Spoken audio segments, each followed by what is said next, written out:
Aegean সাগরের আগ্নেয় দ্বীপ সান্তোরিনিতে টানা কয়েক দিনের কম্পনের পর অঞ্চলটির কাছে শক্তিশালী ভূমিকম্প আঘাত এনেছে। রিক্টার স্কেলে এই কম্পনের মাত্রা ছিল 5.2।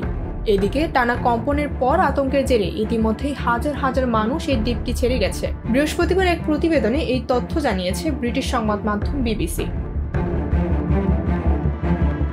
সংবাদ মাধ্যমটি বলছে, গ্রিক দ্বীপপুঞ্জ আমগোর্স এবং সান্তোরিনির মধ্যে একটি শক্তিশালী ভূমিকম্প রেকর্ড করা হয়েছে।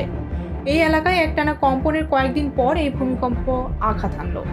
11,000-এরও বেশি লোক ইতিমধ্যে সান্তোরিনি ছেড়েছেন, যাদের প্রায় 7,000 ফেরিতে করে এবং 4,000 আকাশপথে এই এলাকা ছেড়ে গেছেন।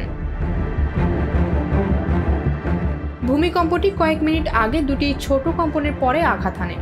স্থানীয় সময় রাত 9:09 রেকর্ড করা এই কম্পনের মাত্রা 5.2 ছিল বলে রেকর্ড করা হয়েছে।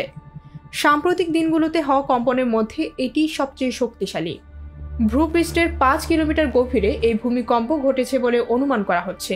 এদিকে ভূমিকম্পের পর এখন পর্যন্ত দ্বীপটিতে বড় ধরনের ক্ষয়ক্ষতির খবর পাওয়া যায়নি, তবে কর্তৃপক্ষ সতর্কতামূলক ব্যবস্থা নিচ্ছে। সান্তোরিনির পাশাপাশি আনাফি, পারোস, নাক্সোস এবং মাইকোনোস সহ অন্যান্য প্রতিবেশী দ্বীপগুলোতেও স্কুল শুক্রবার পর্যন্ত বন্ধ থাকবে। জলবায়ু ও নাগরিক সুরক্ষা মন্ত্রী ভ্যাসালিস কিকলিয়াস বলেছেন, প্রাকৃতিক দুর্যোগে বিশেষায়িত অগ্নি নির্বাপকদের ইউনিটকে সান্তোরিনিতে পাঠানো হচ্ছে। বিশেষ কুকুর এবং একটি মোবাইল অপারেশন সেন্টার সহ বেশ কিছু দলও দ্বীপে পাঠানো হয়েছে। জরুরি পরিস্থিতি মোকাবেলায় হেলিকপ্টারগুলো স্ট্যান্ড বাইতে রয়েছে।